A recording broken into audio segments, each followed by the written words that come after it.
Welcome to Tea Time with Talent Acquisition, the podcast aimed at fostering knowledge and sharing stories within the vibrant talent acquisition community. I'm your host, Eden, and for the next hour or so, I'm going to be joined by a forward-thinking systemic HR leader with a passion and belief that leadership is contagious.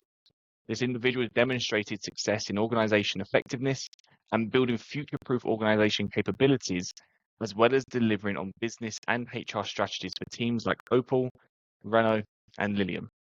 Her ambition for continuous growth drives her to never stop at achieved results and always look for market trends, best practices, and new opportunities to embrace challenges.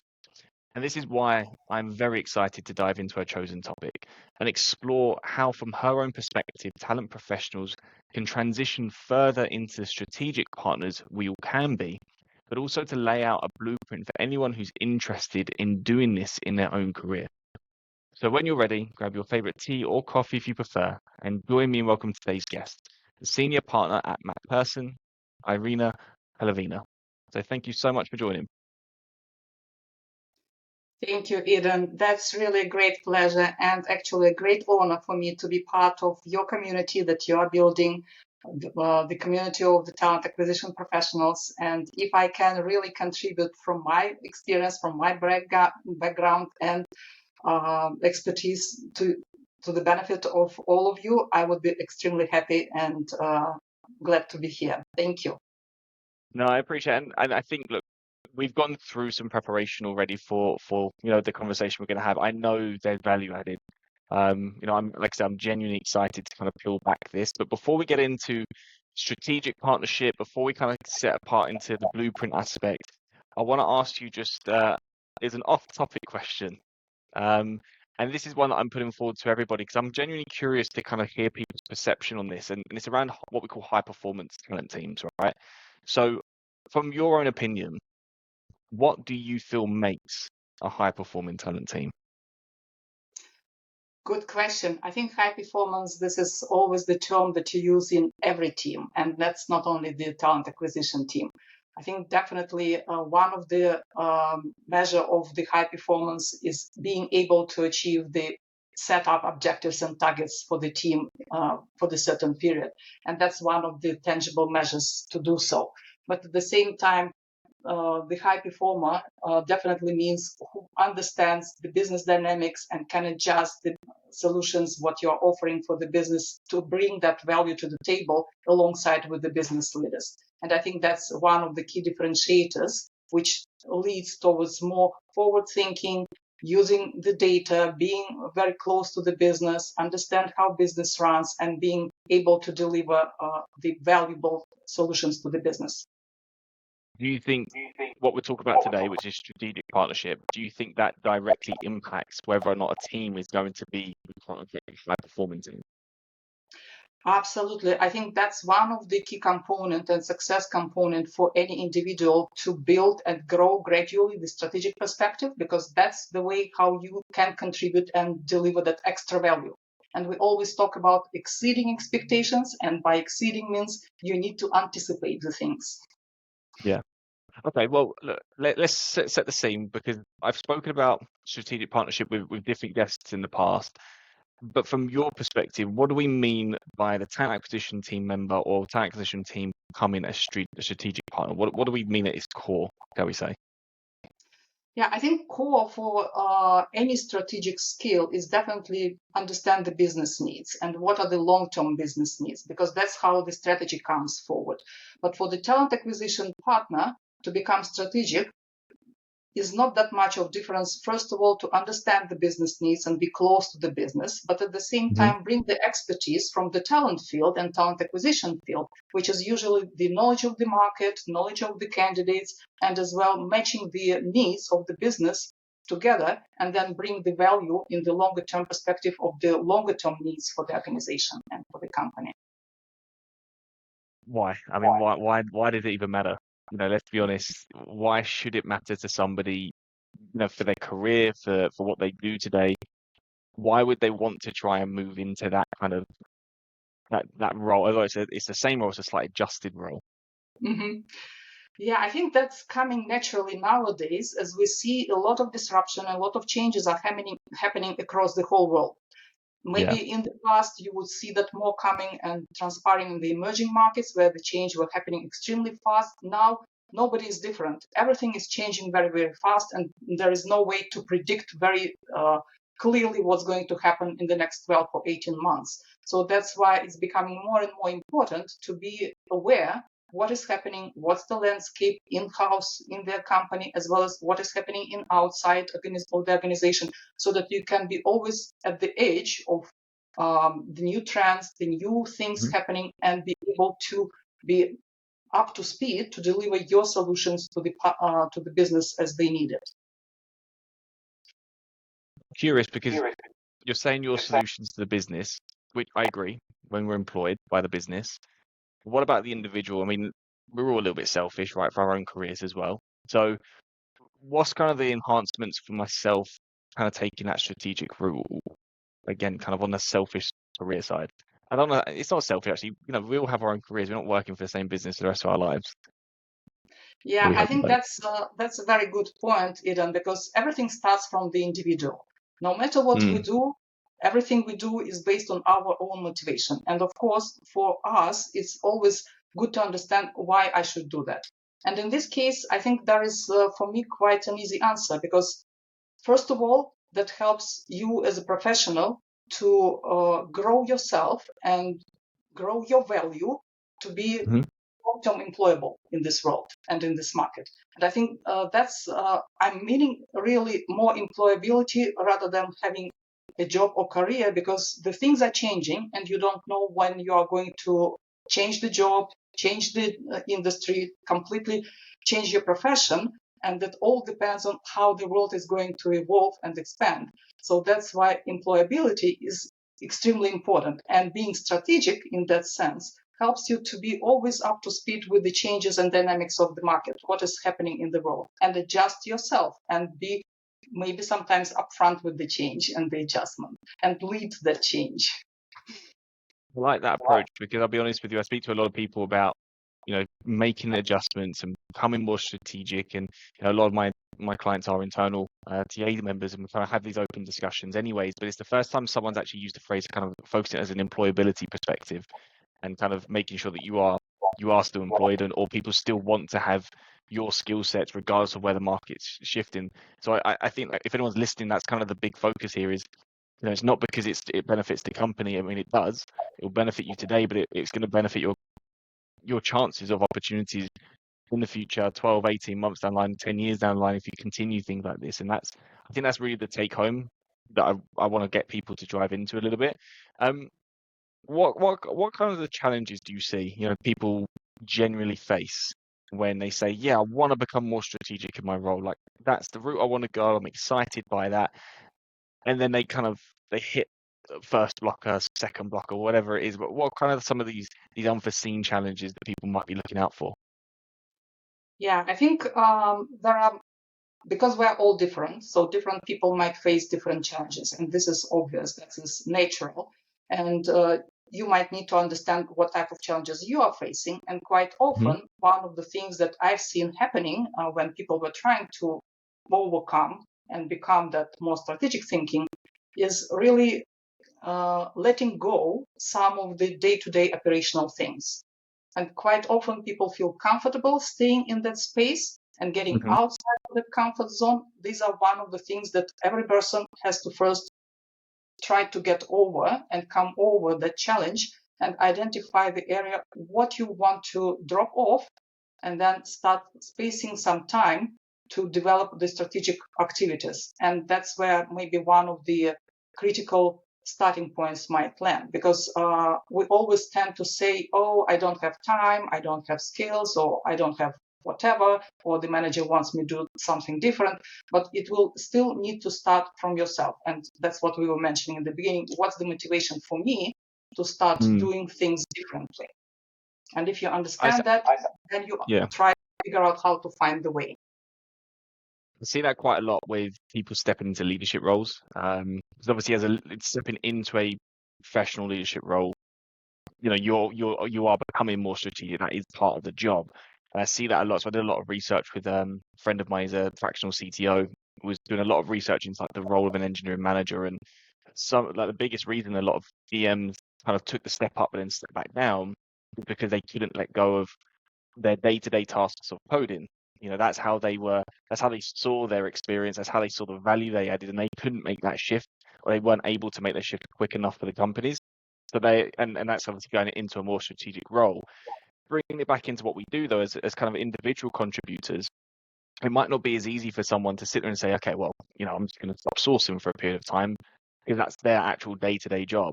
So I know we're going to come into kind of a few ways of how we can start this process, but maybe people in that scenario, what are some of the challenges that they might face? Sorry. Yeah, I think one of the easy things to understand and to approach shifting to the strategic thinking is to realize that doing day-to-day stuff is still part of the strategic view and strategic mindset. Right. And the reason for that is because if you have that long-term goal in front of you, you start adjusting and making your day-to-day tasks maybe differently focused, or find different solutions so that they are fitting more better to that longer term future that you are trying to achieve.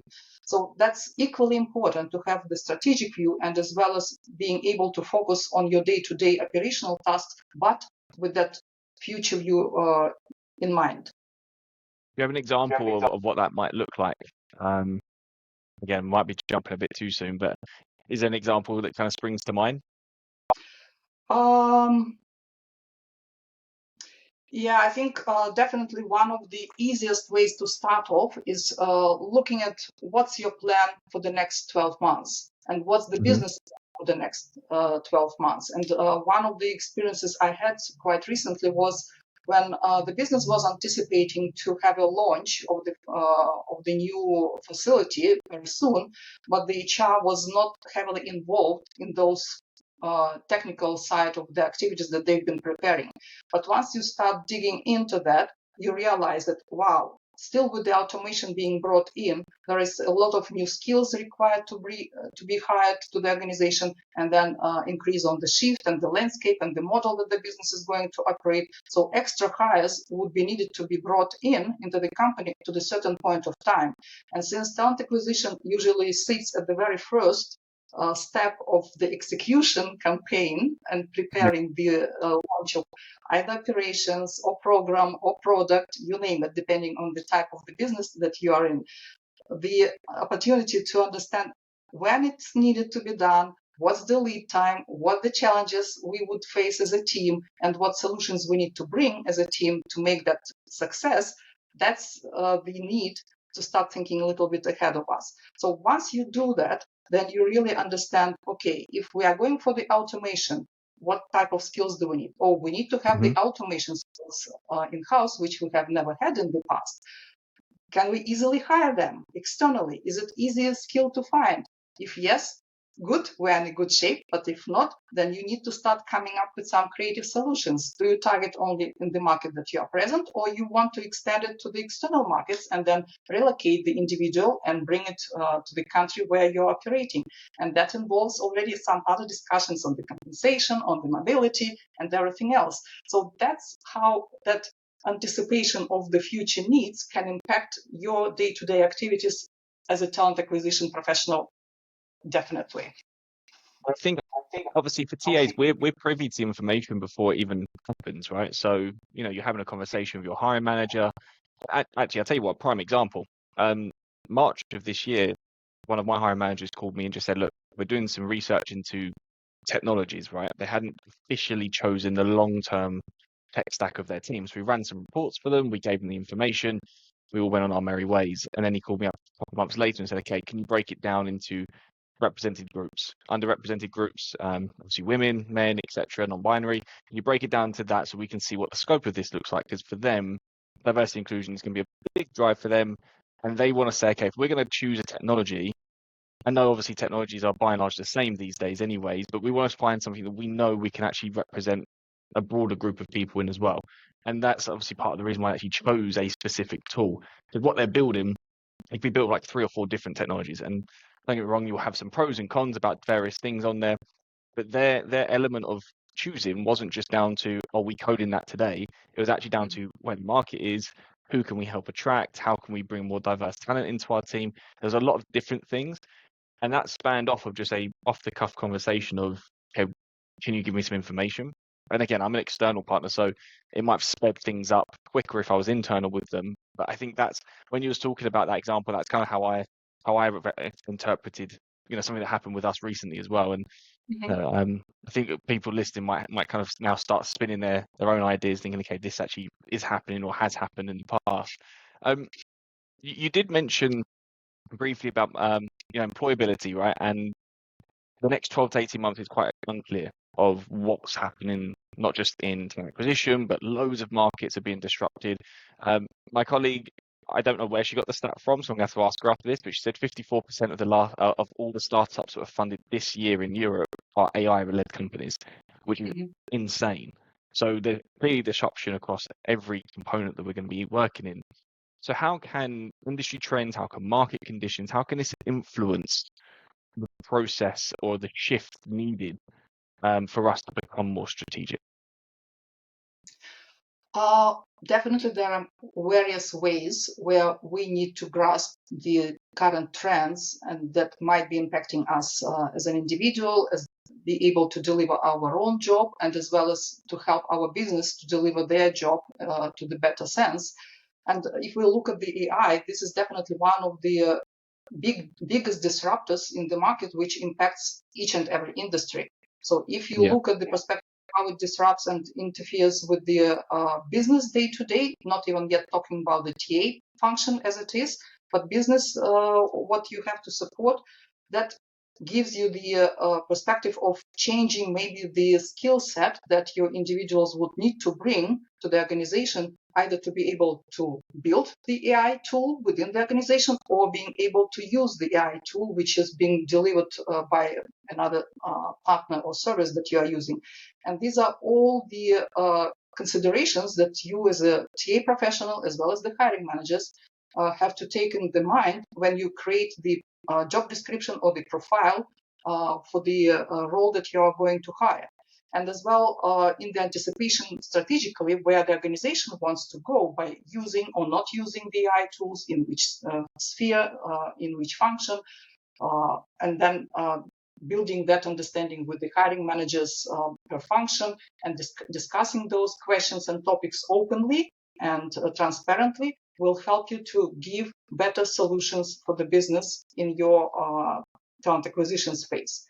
Now, if you look at the talent acquisition per se, this is as well the industry where AI is building some disruption and coming into the way of how we do the things. And it comes from different perspectives as well, because it's an open source for everybody. We are trying to leverage it from the how it can help us to make our work easier, lighter by processing the big number of profiles and candidates that we have to screen, where we are very rich on the talent market.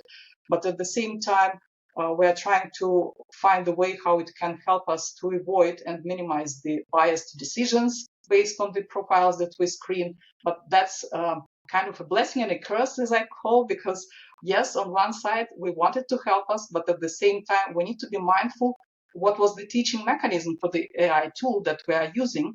Does it help us to solve the issues that we are trying to solve? Or does it help us to make our job more valuable and value added rather than completely eliminating the human eye and personal eye in making the right decision in that sense of, in that type of the process?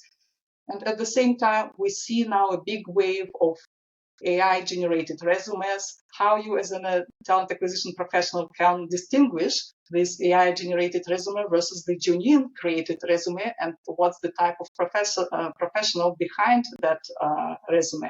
And then we already see some fraudulent interview happening, and how do you, again, discover those things and really bring the right talent to the organization, avoiding those fake interviews happening in the ground. So I think there are a lot of challenges, but as well a lot of opportunities. Like in any way, technology gives us a lot of possibilities to become more efficient, better, optimize our time spent so that we can spend more time on the strategic things. But at the same time, we need to be very mindful how we use it and understand the background dynamics of using that tool that we're going to apply. Yeah, I love that point in the terms of there's opportunities there, and you're absolutely right, because I think that's the strategic side of things. Like if you recognize, okay, all this stuff's happening around me, it's impacting the business, it's impacting the talent function, it's impacting, and this is how it's going to impact, I don't know, candidate experience, for example. You can start maneuvering around, okay, what are we going to do to this? Instead of just burying your head in the sand and waiting for someone else to post something on LinkedIn that you're going to borrow or use yourself, go and create something directly and be at the forefront of that change. And how powerful is that when you go to a talent acquisition? So when you're in TA and you go to your manager and say, look, I know you haven't said it, but I've seen this is happening in, let's say, logistics, right? This tool's impacting our competitor in the logistics space. Like, do you think that's going to impact us? I mean, part of what I try and do is I try and teach hiring managers as much as possible about their industry for that moment. I've done, if you're not watching, I've literally just like, like the gaping mouth moment where like, I didn't know that. I shouldn't be told that from you. I should know that. That's what I like. And that's the strategic side. Is like, if you can teach them something they don't know, that's when you really start getting the ear. And when you get the ear, then you can run processes, perfectly, because they trust what you're saying.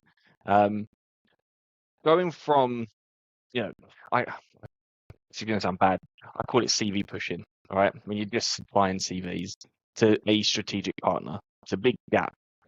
Right, so taking that shift, and people are going to be along that spectrum at any point. What competencies do you think are essential for someone who wants to become a bit more of a strategic partner to their company? Yeah, well, I think let me start first talking about the strategic competency as overall. I think that's one of the key differentiators that we all know is required for any individual if you want to grow up in the career ladder in the organization, in the company. And the higher you go in the company, more strategic minded you need to be and have the highest developed skill set in the strategic mindset. And one of the starting points that would help you to start becoming more strategic is expanding your knowledge and knowing what's happening. How can you do that?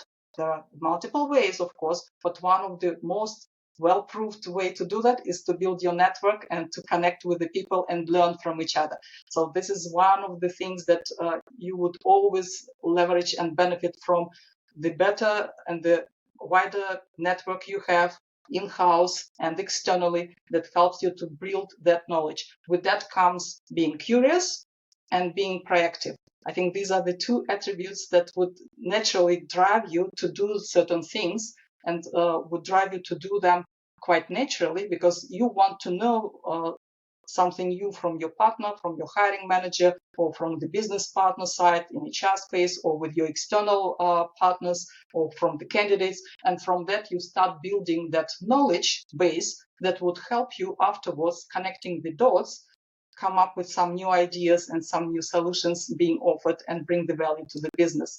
So building your network and deliberately doing that, I think that's one of the starting points that I would see as an opportunity.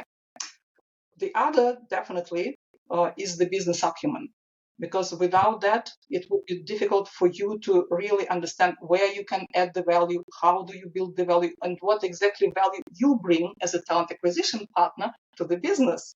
So understanding how the business runs, how it earns the money, how it loses the money, what are the risks and opportunities for the business going forward, what are the objectives and strategy of the company going forward. And using all this data, you can start building your understanding how you as a talent acquisition partner can support and contribute to the business success of your company. And from that, you can build the strategic workforce plan. I think that's one of the favorite topics for me because that actually helps you to connect a lot of dots together. And my mind usually likes to bring all those different elements together. And in this case, you really need to understand very well what business needs in the future, what type of the skills, how do you get those skills? Do you recruit them externally or do you have them internally and you just need to move your internal talent inside the company, or you need to develop somebody within the company, or you even need to develop somebody outside of the company because there is no this type of the skill set in the market at all, or not at the same quantity as a lot of companies in that industry might need to have. So with that, there is a lot of different opportunities rising up. Then what's the time to hire? What's the location that you need to bring the person in, and what is the cost, which is always one of the important elements that you need to learn as a professional and want to build a business acumen. It's all about the money. It's all about the final P&L. How can someone develop this skill set of kind of that business acumen? Because I guess going into your next one-to-one with your manager and say, hey, I wanna understand more about the vision of the company and how we're making money and how we're losing money. They might say, go speak to this person, and that person will have one chat with you, and that'll probably be about probably all they're going to do. So everyone's super busy, unless you work in a really supportive company, and sometimes it works, sometimes it doesn't. So how else can we develop this kind of business awareness, either in our own time, or is there any courses or books or anything that you'd recommend that you think is worthwhile someone kind of exploring if this is an area they've identified needs enhancing? Well, absolutely. Eden, like you said, there are different ways of growing that competency. And one of the easy thing is to do when the company runs internal meetings on the business performance and different business updates. It's the best place to learn how your business is doing. Definitely, like we talked about, the building the network and connecting and meeting your business leaders, hiring managers, your direct manager, and asking those questions. So being curious, again, not only about your own space, but as well as what is happening in the business overall and how you are able to contribute to that overall bigger picture and how your role is contributing to that bigger picture. And of course, one of the other elements could be reading the books, understanding how the P&L is being defined and what are the contributing factors to build that P&L and how you build that financial knowledge. That is well one of the elements that can help you. There was another thought that just crossed my mind. I thought that could be as well an interesting starting point for the person who has never done and thought about how to become more strategic. First of all, ask yourself a question. What do you need to do in the next 6 to 12 months in your job? Do you know that? Surprisingly, quite often I saw the case that people would not even think about that. They get the task and start jumping and doing that task on immediately what they need to do right now, and even not thinking what is going to happen 6 months down the road or 12 months down the road. If you are curious and you want to understand and prepare yourself what is in anticipation for you to be done, then you can have those conversations with your hiring manager, with your leader in the function, and understand what their needs in the 6 to 12 months from now. So starting building those maybe not so long-term horizon plans would already gradually give you the ability to see what's coming next and get prepared for what's coming next. And that could be learning some skills that you have never heard about or haven't done before. Trying to leverage the knowledge from the others, how to build and how to prepare yourself for that upcoming volume, potentially, if that's what is coming next in your organization. Then preparing yourself from the resources standpoint. If your team is sized enough to handle that volume of the required hires that the business needs, do you have the right tools to support that type of the skill set search that you need to conduct in 6 months from now? And preparing upfront helps you a lot, and being a bit selfish, like we spoke, what's the motivating factor here for you as an individual? First of all, you might want to learn some new skills that you need to do right now already, and eliminates unnecessary stress for you when you once of a sudden get to know, oh, in the next few months I need to bring like 10 times more people on board. How do I do it? How do I run that campaign? You've already got an idea in your mind what you're doing. Yeah, so having the opportunity to reflect and prepare upfront, this is already the first step in the direction of becoming more strategic. And the more mature you become in this step, then you can start unfolding the next level of horizon. Like, what do we need in 3 years from now? 5 years from now? What are the market trends? How do we connect those dots with the business needs and the influencing factors for the business, and how our presence in the market is going to change in those days? So gradually building it step by step, and that's why it's taking quite a long time. And for example, Conferri, when you look at their scale of difficulty of developing strategic mindset, this is one of the hardest skill set to be built. And I think the key reason here is it takes time. It's not something that you can learn over the night, not even over a month, not even just reading the book. It requires your time, diligence, and effort that you put day by day by exploring the trends, the future needs, and looking ahead of you what is going to happen in the future.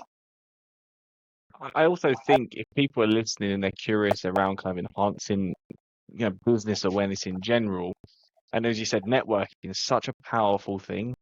And I would imagine, even without going onto LinkedIn, a lot of us know an accountant, someone who works in marketing, someone who runs their own business. We probably know and are well connected if it's a friend of a friend, and just sitting down with them and posing questions. I'll be honest, I am still quite bad on P&L and budgeting and all that sort of stuff. I mean, thank God my two business partners are head screwed on that one. It takes me a long time to really get into it. I'm more the marketer side, like the visual side. I can dive into it. I love it.